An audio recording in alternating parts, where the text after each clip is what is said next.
Iran के supreme leader आयतुल्ला Syed Mojtaba Khamenei ने भारत के प्रधानमंत्री नरेंद्र मोदी को एक खास संदेश भेजा है। दरअसल मुज्तबा खामेनाई ने ईद उल अजहा की बधाई देने के लिए पीएम मोदी का आभार व्यक्त किया है। पिछले दिनों ईद उल अजहा के मौके पर प्रधानमंत्री मोदी ने जो है मुज्तबा खामेनाई को एक संदेश भेजा था, जिसके बाद अब उनकी तरफ से जो है ये दोबारा से पैगाम आया है मुज्तबा खामेनाई की तरफ से प्रधानमंत्री मोदी और भारत के नाम। उन्होंने दोनों देशों के बीच लंबे समय से चले आ रहे दोस्ताना संबंधों को और मजबूत करने के महत्व पर जोर दिया है। उन्होंने क्या कुछ कहा, सुनिए।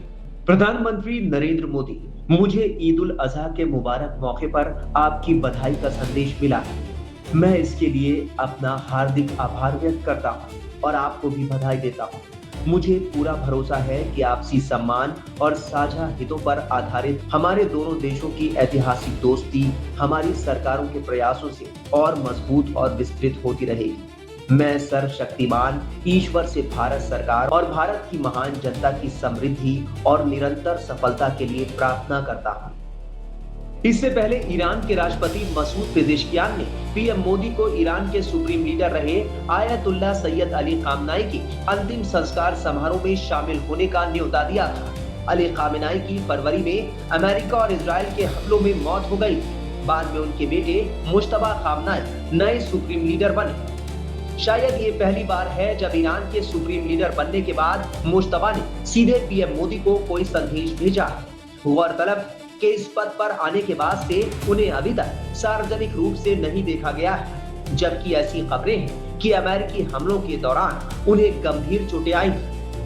खास बात यह है कि अमेरिकी सैन्य कार्रवाई में गंभीर रूप से घायल होने की खबरों के बीच पद संभालने के बाद से खामेनाई अभी तक सार्वजनिक रूप से सामने नहीं आए हैं। ये घटनाक्रम तेहरान में नेतृत्व में हो रहे अहम बदलावों के बीच सामने आया है, जिसमें ईरानी राष्ट्रपति मसूद पेजेश्कियान ने नरेंद्र मोदी को पूर्व सर्वोच्च नेता अली खामेनाई के राजकीय अंतिम संस्कार में शामिल होने के लिए आमंत्रित किया। ईरान के पूर्व सुप्रीम लीडर आयतुल्ला अली खामेनाई के अंतिम संस्कार में भारत की ओर से कौन शामिल होगा, इस सवाल का सस्पेंस अब खत्म हो गया है। ईरान ने इस 4 दिवसीय राजकीय कार्यक्रम के लिए प्रधानमंत्री नरेंद्र मोदी को न्योता भेजा था। हालांकि पीएम मोदी का इंडोनेशिया, ऑस्ट्रेलिया और न्यूजीलैंड का विदेश दौरा पहले से तय है। इसके चलते वो इस कार्यक्रम में शामिल नहीं हो सकेंगे। ऐसे में भारत की तरफ से बिहार के राज्यपाल लेफ्टिनेंट जनरल रिटायर्ड सैयद अता हसनैन और विदेश राज्य मंत्री पवित्रा मार्गेरिटा को इस कार्यक्रम में भारत के प्रतिनिधित्व के लिए चुना गया है। ईरान में खामेनाई के सम्मान में अंतिम संस्कार से जुड़े कार्यक्रम 4 जुलाई से शुरू होंगे, जिसमें ये दोनों नेता भारत का प्रतिनिधित्व करेंगे। ईरानी मीडिया के मुताबिक 4 और 5 जुलाई को तेहरान के इमाम खुमैनी मौतेला प्रार्थना हॉल में श्रद्धांजलि कार्यक्रम आयोजित किए जाएंगे। इसके बाद 6 और 7 जुलाई को तेहरान और धार्मिक शहर कोम में अंतिम यात्रा निकाली जाएगी। 9 जुलाई को अंतिम कार्यक्रम ईरान के पवित्र शहर मशहद में होगा, जहां खामेनाई को शिया मुसलमानों के 8वें इमाम रजा के पवित्र रोजे के परिसर में दफनाया जाएगा। आयतुल्ला अली खामेनाई की मौत 28 फरवरी को तेहरान में अमेरिका और इजराइल के संयुक्त हवाई हमले में हुई थी। क्षेत्र में बढ़ते तनाव और युद्ध जैसी परिस्थितियों के चलते उनके अंतिम संस्कार में देरी हुई। अब करीब 116 दिन बाद उनका राजकीय अंतिम संस्कार किया जा रहा है। वहीं दूसरी तरफ ईरान और अमेरिका में अभी भी हालात तनावपूर्ण है। हालांकि दोनों देश हमले रोकने पर राजी हो गए हैं। दोनों देशों के बीच बातचीत का दौर जारी है। इसमें कतर और पाकिस्तान मध्यस्थ की भूमिका निभा रहे हैं। भले ही इस युद्ध में भारी नुकसान हुआ, ईरान को अपना सुप्रीम लीडर गंवाना पड़ा, लेकिन जानकारों का मानना है कि ईरान ने अमेरिका और इजराइल को जरूर नाखून चने चबाने का काम किया है। ईरान अभी भी पीछे हटने को तैयार नहीं है। तो मैंने कहा साहब, जब इस लड़ाई का नतीजा आएगा आप हैरान रह जाएंगे। गौर फरमाएं, जब इस लड़ाई का नतीजा आएगा आप हैरान रह जाएंगे। ईरान भावी होगा। और ये मैंने कहा था साहब आज से 107 दिन पहले। आज मैंने 107 दिन पहले ये मैंने कह दिया था। तो उस वक्त मेरे जो बाकी फौजी साथी बोले थे, बोले यार जीडी तू सटिया गया है क्या? कहा अमेरिका सुपर पावर, साथ में इजराइल, उसके पास भी न्यूक्लियर हथियार, रीजनल सुपर पावर, ईरान बेचारे 48 साल से इनके ऊपर सैंक्शन लगा रखी है। इनकी इकोनॉमी तबाह करने की हर कोशिश की गई ताकि लोग वहां पे, जिसको वो कहते हैं ना हंगर लीड्स टू एंगर, जब भूख हो तो गुस्सा आता है, और उस गुस्से को हार्वेस्ट किया जाए ताकि वहां की सरकार का तख्ता पलट किया जाए। साजिश, ये साजिश की जा रही 48 साल से चल रही, लेकिन दाद देना पड़ेगा इस मुल्क को साहब। आपको कदर करनी पड़ेगी इनकी जो शहादत, जो कुर्बानी जो इन्होंने दी है, और इनकी शहादत कुर्बानी की वजह से जो थर्ड वर्ल्ड की इज्जत है वो बरकरार रखी है साहब। इन्होंने वो बरकरार रखी है।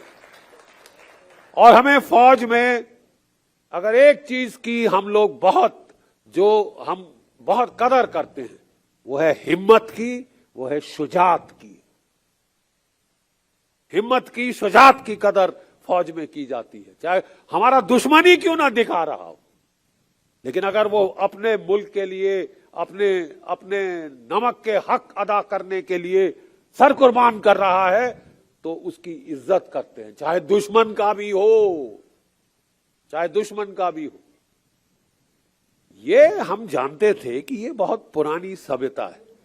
और अगर मैंने बड़े डंके की चोट पे कह दिया कि साहब ईरान की फतेह होगी, ईरान का पलड़ा इस लड़ाई के बाद भारी साबित होगा, तो लोग बोलने लगे तू सटिया गया है, हो ही नहीं सकता, क्या बकवास कर रहा है। मैंने कहा आगे आगे देखे जाओ, ठीक है। इजराइल से एक सज्जन, ठीक है, एक महानुभाव, वो भी मेरे साथ टीवी पे थे, बोले 48 घंटे में ईरान खत्म, घुटने टेक देगा। आयतुल्लाह खुमैनी साहब को मार डाला, 80 साल की उनकी बेचारी बेगम को मार डाला तुमने, उनके बेटे, उनकी बेटी, उनकी बहू को मार डाला। मेरी भी बहू यहां बैठी है, इसका लड़ाई से क्या सरोकार। अब औरतें बच्चे मार रहे हैं और उसके बाद टार्जन, बुंडोलो, क्रीग बने औरतें 168 बेटियां मार डाली। अबे लानत है तुम पे, चुल्लू भर पानी में जाके डूब के मर जाओ। लानत है तुम पे, तुम बच्चियां मार रहे हो, तुम हारोगे क्योंकि तुम गुनाह कर रहे हो। उस मालिक की नजरों में तुम गुनहगार हो, इंसानियत की नजरों में तुम गुनहगार हो तुम गुनहगार। अरे मासूम बच्चियों को कौन मारता है यार, हैवान ही है कोई जो उसको मारे, एक छोटी सी बच्ची को मार डालेगा। तुमने एक नहीं मारी साहब, 168 मारी है मिनाज में, और वो तो एक जगह थी, वो तो एक जगह थी। मैं आज आपको इस जंग के कुछ जो नुक्ते हैं वो समझाना चाहता हूं एक फौजी अफसर के तौर पे, ठीक है साहब। जब ये लड़ाई शुरू हुई, मैंने किस बुनियाद पे कहा कि अमेरिका नहीं जीत सकता। एक मैथमेटिकल इक्वेशन हमारे ना, ये देखिए यहां पे जीरो का इजाद हुआ था इस मुल्क में, यहां से ईरान गया, ईरान से अरब गया, अरब से यूरोप गया, और अमेरिका वगैरह, उन्होंने सारा मैथमेटिक्स हम लोगों से सीखा है, सारा मैथमेटिक्स हम लोगों से सीखा है। तो मैंने कहा साहब, जब अमेरिका ने इराक पे हमला किया था, इराक ईरान से 1/4 गुना छोटा है। इराक सपाट समतल रेगिस्तान है, वहां कहीं भी लेके टैंक लेके चढ़ जाओ। ईरान इराक से 4 गुना बड़ा है, नंबर 1, ठीक है साहब। ईरान इराक से 4 गुना ज्यादा बड़ा है, और पहाड़ ही पहाड़ हैं, एल्बर्स, ज़ाग्रोस, और जो समुद्र तट है हॉर्मुज के ऊपर, वो सारी चट्टाने हैं, रेत नहीं है साहब। वो चट्टान पे हमला करने बड़ी बड़ी फौज के फाख्ते उड़ जाए, और 48 साल से ये लोग तैयारी कर रहे हैं इस जंग की। 48 साल से ईरान के लोग इस जंग की तैयारी कर रहे हैं।